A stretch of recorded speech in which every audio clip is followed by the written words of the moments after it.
Welcome. We're doing the second of three short devotional looks at Psalm 24. And in our first study, I showed you how this psalm naturally falls into three sections. So you have verses 1 to 2, who is God? Verses 3 to 6, who may come to this God? And verses 7 to 10, how God comes to his people. I was thinking again about those opening verses and how the whole psalm, in a sense, partly answers that question, who is God? So verses 1 to 2, he is the all-creating God. Verses 3 to 6, he is the all-holy God, which therefore determines who and how we may come to him. And verses 7 to 10, he is the all-victorious God. But as we focus in this little study on verses 3 to 6, I also want to remind you that this is what I described as a Sunday psalm.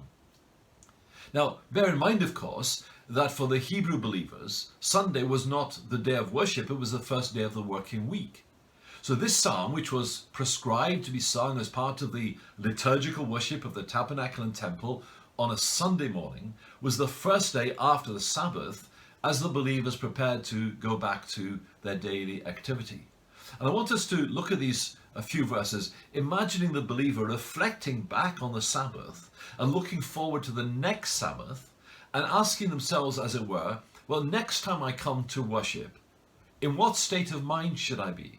What should be the condition of my heart if next Sabbath I want to ascend the hill of the Lord and dwell in his holy place? And the psalmist answers this question in at least four ways, looking at four different dimensions of his being. First of all, there's an outward dimension. Notice who the answer in verse 4, he who has clean hands. That sums up everything about the way that we live. It's our practical day-to-day living. We're to live with clean hands. Our lives have to be pure and holy and untainted by sin. So there's the outward focus. Then there's the inward focus. Not just clean hands, but a pure heart. There's that intimate relationship with God based on purity and righteousness and obedience. And then there's what I would call a Godward focus. Halfway through verse 4, who does not lift up his soul to what is false. The idea being here of giving our worship to that which is not true, that which is not the living God. It's not giving our worship to idols. It's preserving our heart and our affections for God himself. And then fourthly, there's a manward focus and does not swear deceitfully. Here's our relationship with others. We don't bear falsehood. We don't speak untruths. We don't speak lies. So if we want to be accepted in the presence of God, there has to be this four-dimensional consideration. There's the outward of our hands being clean. There's the inward of our hearts being pure. There's the Godward of our hearts and lives being exclusively given over to the worship of God. And there's the manward focus of being honest and truthful in our dealings with others. And here's the reward for the man or woman who lives in that particular way as they come to the presence of God. He will receive blessing from the Lord and righteousness from the God of his salvation. Some translations say he will receive vindication. I like the word righteousness because I think that's exactly what it is. But I understand the word vindication. It's as close as we'll get in the Old Testament, if you like, to or at least in the Psalms, to a justification by faith statement. If we live like that, it proves that we have justification. Now, there's a chicken and egg situation here.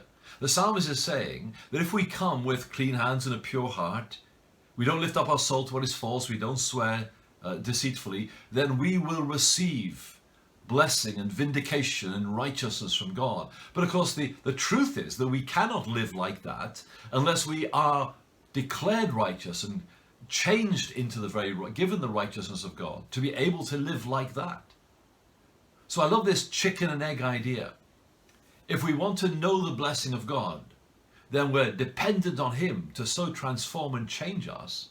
But then we have to live practically in a righteous way so that we can then be continued to be in a right relationship with him. And the other thought that occurs to me as we briefly draw this little devotional to a close is this: how grateful we are that we don't have to worry quite so much as the Old Testament believer did about the physical attendance at a particular building. And of course, for the average believer in the Old Testament, they very rarely got to the temple in Jerusalem. But for us, we're to live 24/7, as of course they were in reality, 24/7 in the presence of God. And we can only do that and know the blessing of that if there's this outward, this inward, this Godward, this manward attitude and condition of our hearts.